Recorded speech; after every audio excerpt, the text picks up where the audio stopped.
Hello, my name is Reuben Keehan. I'm the Curator of Contemporary Asian Art at the Queensland Art Gallery and Gallery of Modern Art in Brisbane, Australia.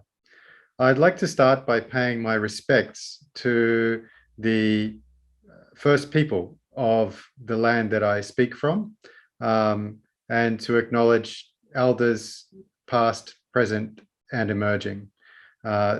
They are the first peoples of this land. They have cared for it for millennia. And I'd also like to acknowledge that they have never ceded sovereignty. It's an important way that we like to start our presentations here in Australia. In January 2011, when I moved from Sydney to Brisbane and started work with my current employer, I received a new business card. My new job title would be Curator, Contemporary Asian Art. This was an exciting and prestigious opportunity, given that I would be working with an excellent collection and archive and serving as one of the lead curators on the Asia-Pacific Triennial of Contemporary Art. But I also realized that each of the four words in my job title was quite vaguely defined: Curator, Contemporary, Asian, Art. At various points in my life, I've been involved in conversations, debates, seminars, panel discussions, conferences, and even arguments that had thrown up multiple interpretations of what each of these words might mean. What is a curator? What do we mean by the word contemporary? What constitutes Asia? And what is art? In my experience, none of these questions has ever been fully resolved. Furthermore, I now work at the Queensland Art Gallery, Gallery of Modern Art, whose rather long name contains the word modern. And I was responsible for organizing an exhibition with the title Asia Pacific. I don't think I can offer a final definition of what any of these terms mean. However, in my experience over the past 11 years, I've found that they tend to work together productively, forming a kind of constellation of interpretations, which mutually inform each other to describe something quite specific, but also dynamic, something that changes in the course of being observed. Importantly, they operate differently according to context, particularly outside the cultural hegemonies of Europe and North America. I'd like to share my experience of these terms from the perspective of the Asia Pacific, with a focus on the modern and contemporary. I'll refer to the policies of my institution, some projects I've worked on, and the thoughts of others working in this area, particularly in the field of Japanese art, but also Indigenous art, which has special importance in shaping the Australian context. Some of my thoughts on these questions are complicated and theoretical, so I hope I can express them clearly today. The first thing to note is that while one of the buildings I work in is called the Gallery of Modern Art, the organization has no specific collecting or exhibiting program focused on modern art. The gallery's collections are divided into contemporary and historical areas, with the dividing line considered to be around 1970 or 1975. The gallery's vision, outlined in its strategic plan, is to be the leading institution for the contemporary art of Australia, Asia, and the Pacific. The key reason for this orientation is the gallery's role as organizer and host of the Asia-Pacific Triennial of Contemporary Art, or APT. From its first edition in 1993, the APT has become a major driver of collection development, as well as perspectives on Australia's geographic and cultural identity, and the timeframes through which we think. In formal terms, the word modern rarely figures. Within the framework of the APT, the precise meaning and practical application of the term contemporary art has shifted over time. In the first three editions, the triennial's organizers adhered to a policy of including only work that had been created in the previous 3 years. This meant that a recently acquired 1983 work by the Indonesian modern painter Affandi, which was unveiled during the opening of the first APT, was shown alongside the exhibition rather than within it. For the triennial's fourth edition in 2002, however, this policy was relaxed. And as you can see from the slide, work from as early as the 1960s was acquired and displayed for in-depth presentations by Yayoi Kusama, Namjoon Paik, and Liu Fan. Subsequent APT exhibitions have included works from the 1960s and 70s by the likes of Rashid Arain, Roberto Chabet, Mao Ishikawa, Kimio Mishima, and Nasrin Mohammadi, while APT 9 included works from the 1930s by Bougainville artist Herman Somuk. While many of these artists remained active at the time of the exhibition, historical figures such as Mohammadi and Somuk were included more for their relevance to contemporary practice rather than their contemporaneity as such. They also signaled that contemporary art could also be historical. When I joined the gallery to begin work on the seventh APT, this broad concept of contemporary art was being further complicated by the inclusion of work that was considered customary by Indigenous and First Nation artists from Australia and the Pacific. In the 11 years I've worked on APT, the characterization of such practices as contemporary has arguably been the most difficult aspect of the exhibition for many of my academic and curatorial colleagues outside the institution to understand. Yet it has been most valuable for me as a curator in seeking to interpret and act within my own field. In particular, the value placed on knowledge and Indigenous practices has deeply affected the way I think about all artistic practices, Indigenous and non-Indigenous. Throughout this time, I've been guided by a statement by Dr. Carolyn Turner, one of the key figures behind the APT in its early years, to the effect that Euro-Americentric perspectives are no longer valid as a formula for evaluating the art of this region. For me, this extends to ideas like modern and contemporary art and the relationship between these categories in a complex and diverse space like the Asia-Pacific region. These considerations have been so central to my thinking that they recently figured in the exhibition Reality and Invention, Contemporary Asian Art at the Gallery of Modern Art, in which I sought to develop a framework for considering the work that the gallery had acquired in the course of developing the Asia-Pacific Triennial. Now, at the time of the first APT, contemporary art was a fairly neutral term, largely meaning art that was produced at the time.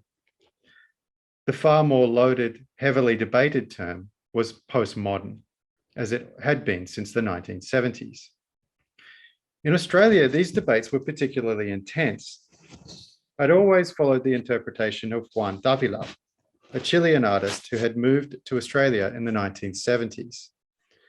Davila argued that contexts like Chile and Australia were in fact always postmodern because the modern was produced in Europe and North America and received and interpreted elsewhere.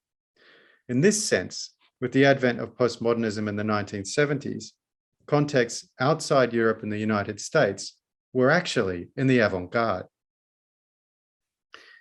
It was during the 1990s that the term postmodernism fell out of use and was largely replaced by the term contemporary art. While this term maintained its sense of neutrality, I would argue that it came to represent a distinct genre of art production with its own styles and assumptions. It was closely associated with globalization, and like globalization, its character was largely determined by power centers in the West. This idea of contemporary art relied on some semblance to the modern, as if art had evolved through a series of stages to reach the present moment. As I've claimed elsewhere, this was the idea of the contemporary as modern enough. When I started working on the APT, I felt that this attitude was still prevalent among my peers and colleagues. However, it didn't agree with my understanding of the art histories in my part of the world. And it certainly wasn't reflected in the art I was seeing. How might we understand this context more appropriately? To do this, it's helpful to go back to ideas of modern art in both Australia and Asia. In Takeuchi Yoshimi's classic account, What is Modernity?, modern ideas like progress, free trade, and individualism were exported to Asia with European colonialism, along with new sensibilities and modes of production within the artistic sphere. What Takeuchi described as Oriental modernity arose as a direct result of coercion, Western demands for open markets, for the homogenization of science, for freedom of religion, or more properly, the right to evangelize Christianity. Oriental modernity appeared in resistance to European modernity, but in seeking to overcome it, incorporated and surpassed certain elements. For Takeuchi, bourgeois art and literature had existed in Asia for some time, but it was only after European invasion that they expressed what he called self-consciousness, and that this self-consciousness became generalized as a dominant mode of production and reception. For the art historian Gita Kapoor, modernity in non-Western contexts is a way of relating the material and cultural worlds in a period of unprecedented change, something that creates a parallel aesthetics or a plurality of responses to the demands of change.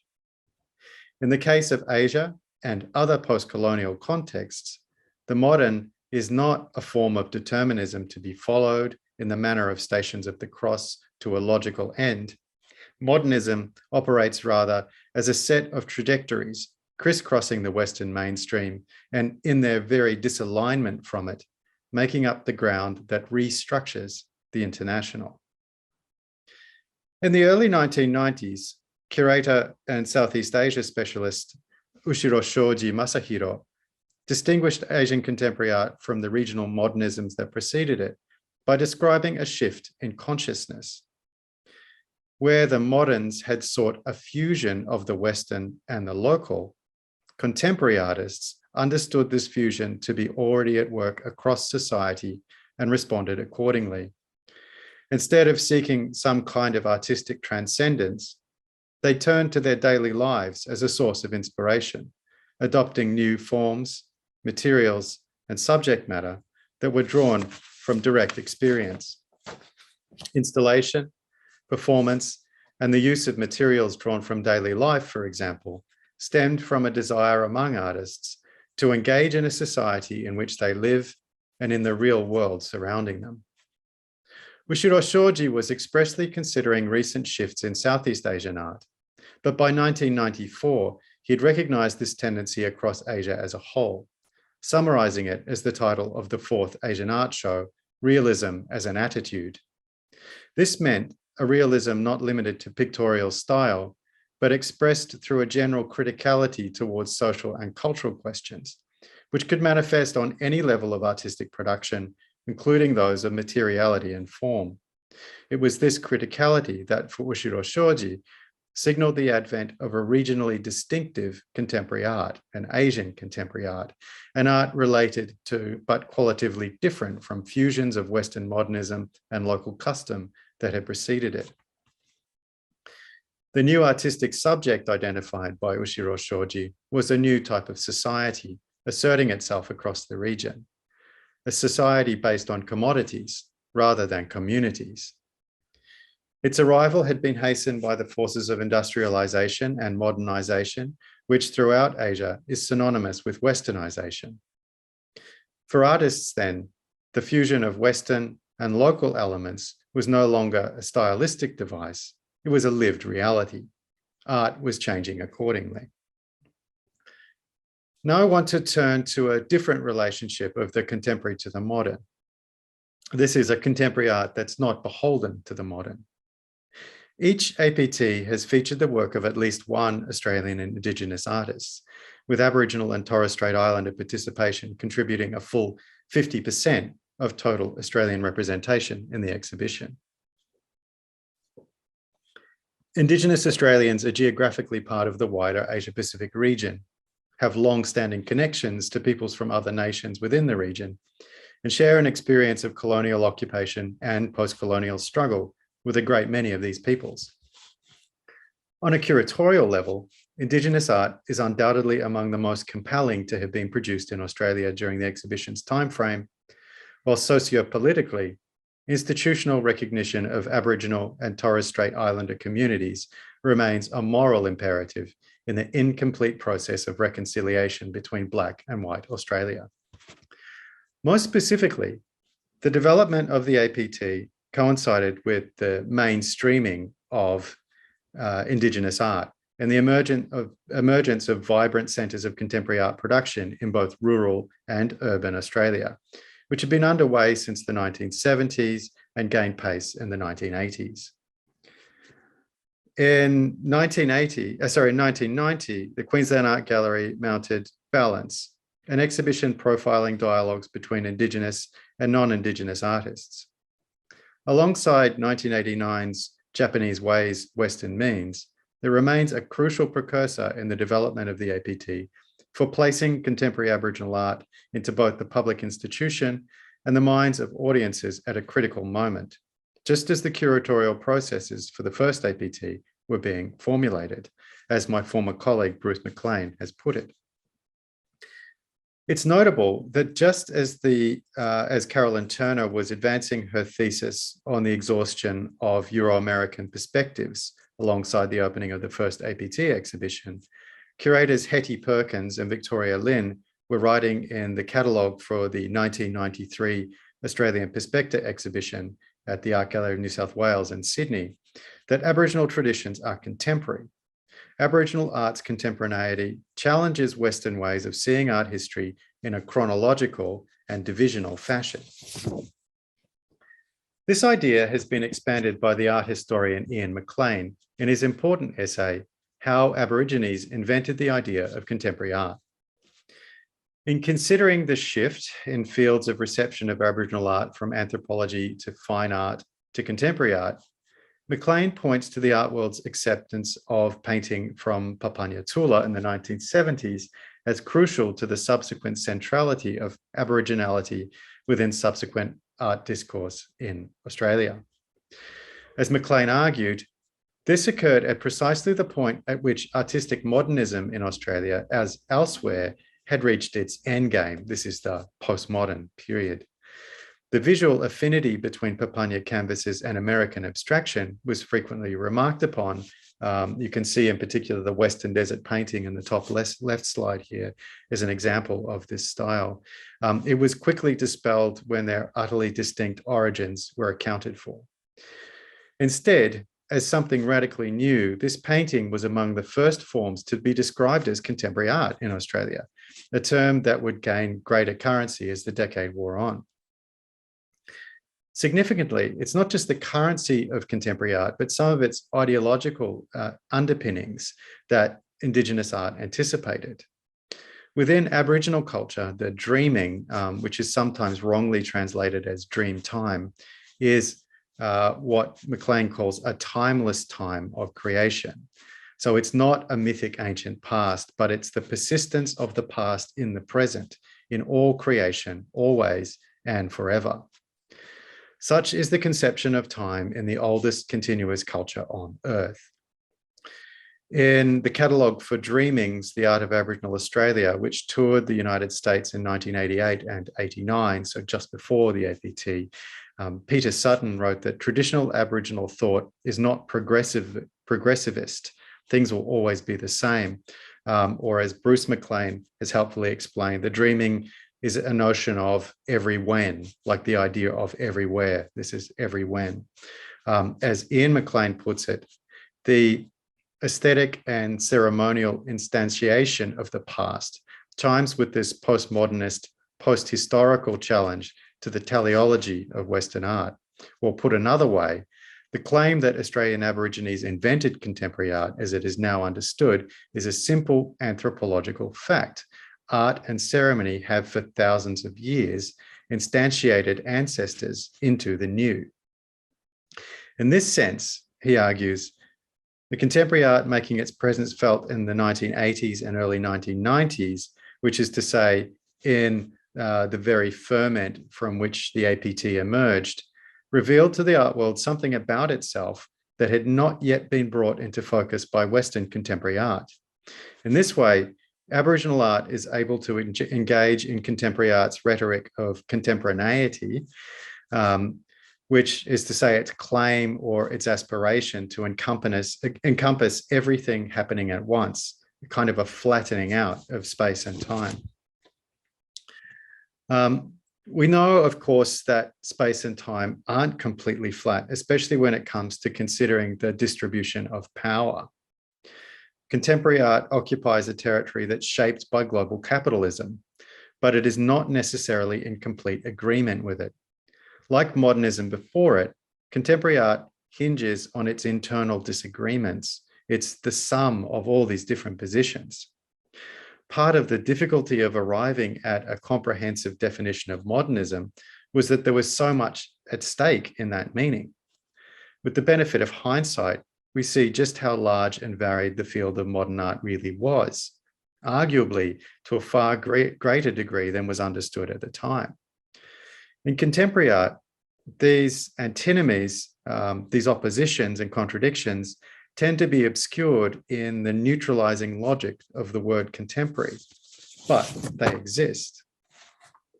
Perhaps appropriate to reach back and repropose another definition of the contemporary, that advanced by the art critic Miyakawa Atsushi in the radical time of the 1960s Japanese anti-institutionalism. In the wake of the collapse of regional modernism and what Miyakawa saw as the obsolescence of post-Meiji schools of Nihonga and Yoga, he observed a nascent institutionalization of Zen-e, or avant-garde art, as Gendai Bijutsu, contemporary art. His attempt to complicate this process was, I think, a bold one. And he proposed the contemporary as more than simply that which is produced today, but that which, he puts it, reflects the urgency of today. Miyakawa's formulation is important because it situates the contemporary historically. That which reflects the urgency of today does not float freely in some post-historical atemporality, but is made in response to specific historical conditions. And I've complained in the past about an attitude of global contemporary art as a kind of an art supermarket where you can just go about picking up any new trend without actually understanding the context. Miyakawa offers a thoroughly materialist grounding to the notion of the contemporary, which may well include the accumulated knowledge of all of history, as in the Aboriginal every when, as if to say the contemporary can only be made now, but at no other time. To conclude my talk, I'd like to refer to the position that my colleagues and I working on the APT have arrived at within the exhibition. Under the strong influence of Asian, Pacific and Indigenous art histories and theory, we offered in the catalogue essay for APT 10 the following interpretation. Questions of what the future might look like and, more fundamentally, who will participate in creating it are closely related to the idea of the contemporary operative across the APT project. So here we refer to the urgency of the present as something that will create the future. The decisions that we make now will have an effect very much on the times to come. In seeking to broaden ideas of what might constitute contemporary art, we try to work from a concept of the contemporary not as a genre that represents the culmination of a particular modernism, but in the literal sense of at the same time, the time we inhabit together all at once and through which we navigate. I think we've arrived at a position of a kind of synthesis, working with ideas of modernism and contemporary art from Asia and the Pacific, but also informed by Indigenous and First Nation cultures. You can see here in the slide displays of work from Indigenous communities throughout the Asia-Pacific region, which are currently being shown in APT 10. We have work from Borneo, from Taiwan, from India, and from Nepal, all from artists who identify as Indigenous.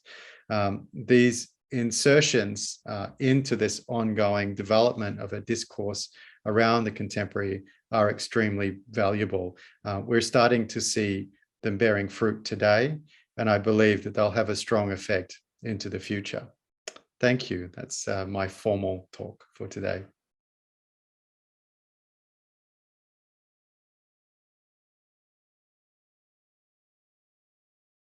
I do think there is a substantial difference between the interpretation of modern and contemporary art in Japan and Australia. And that's largely because I think by and large, there's still a very strong influence of European and North American ways of thinking in our art education and more broadly across society. I think that is despite the great efforts of teachers, people working within art institutions to maybe shift some of those concepts. The reason for that is even when I was at art school and when I started working, Australia still regarded itself as a multicultural country, but one that was founded very much on Western values. And certainly during the 1990s and the first part of the 2000s in Australia, there was a shift back to those European values after what had been a very brief but very fertile period when Australia had started to embrace Asian culture, languages, and art, etc. And so I think there's a kind of a tension in Australian society between those ideas. In Japan, I think there's probably an equal amount of tension, but around greater issues. And the reason for that is within culture, at least, a much stronger understanding of the clash between Japanese and European values that occurred first of all with the Meiji period, but also in the period immediately following World War II with the American occupation. There's also the very valuable effort on behalf of the whole of Japanese society to preserve Japanese cultural heritage as such. And this operates in a very interesting dialogue with forms of modernization, what I might call post-modernization, and contemporaneity within Japanese society. I think that in both contexts, there is a very advanced discourse that has been shaped around the interpretation of these ideas of the modern and the contemporary, but it operates in a wider context that is nuanced in a way that maybe these fairly advanced discussions don't always cut through to broader society.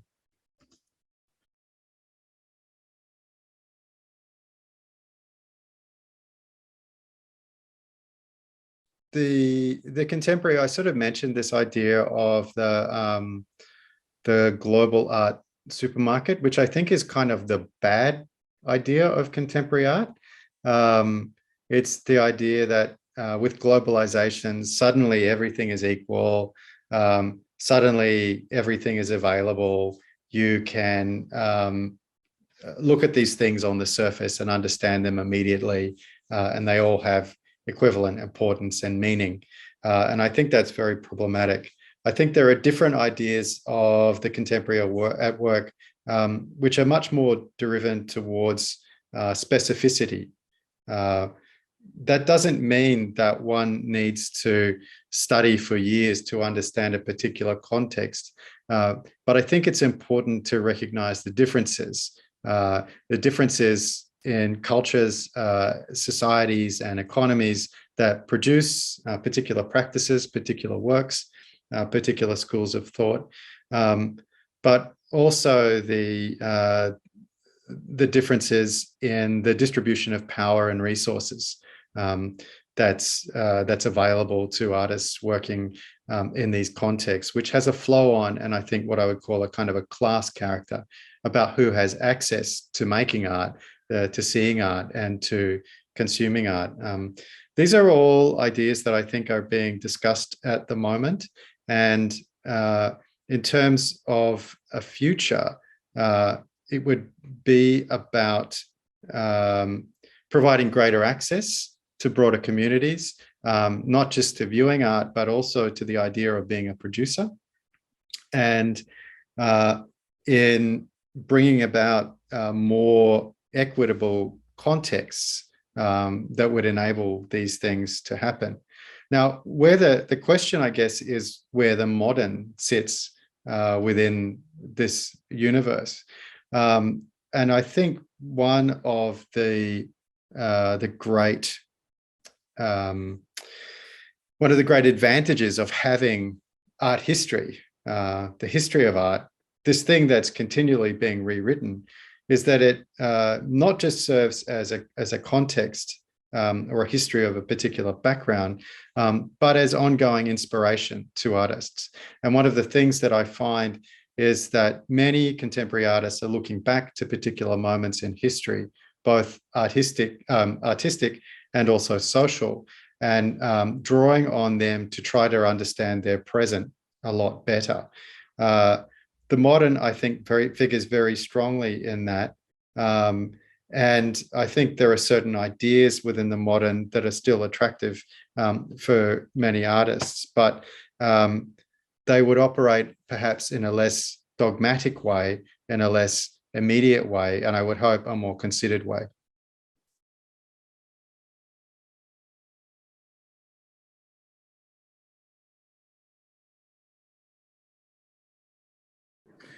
Yeah, I mean, I think one of the things that I've always found inspiring in working in Asia is, in particular, the projects that address specific communities. One of the, I think, great values, but also one of the great limitations of the museum model is that you address a very large audience. There's this idea of a kind of mass address. And I think there is the potential within the idea of the museum and the idea of learning that's associated with it. And in particular, this idea of knowledge that I've talked a little bit about in Indigenous practices. Could actually be used to address very specific communities at the same time as working with a very large audience. And I suppose that is one of the places that collecting comes into play. When we collect works of art, of course, we make a judgment about the value of those works in years to come. But I think the experience of art is still a very small scale thing. It's still a very intimate process. Even when you're in a large museum with a large number of people around, you'll often experience a work of art alone or with a number of friends. And I think the way of this mode of experience is something that we could shift to sort of different ways of addressing. I think in the absence of large institutions in Asia until very, very recently, contemporary art was really fostered by very, very small scale appearances.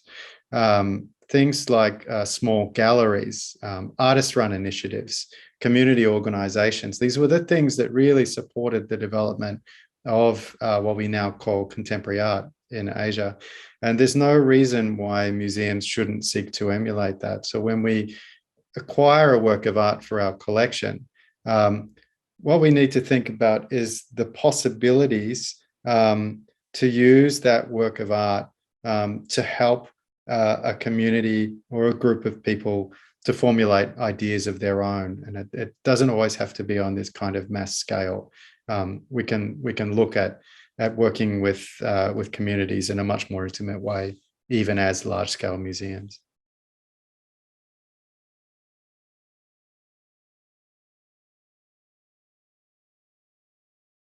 I think one of the things that museums have is resources. That's the first thing. Visibility. They're well known, well respected as authorities within the community. And they have these collections and these wonderful archives where all of this material is stored. I think, it's still important.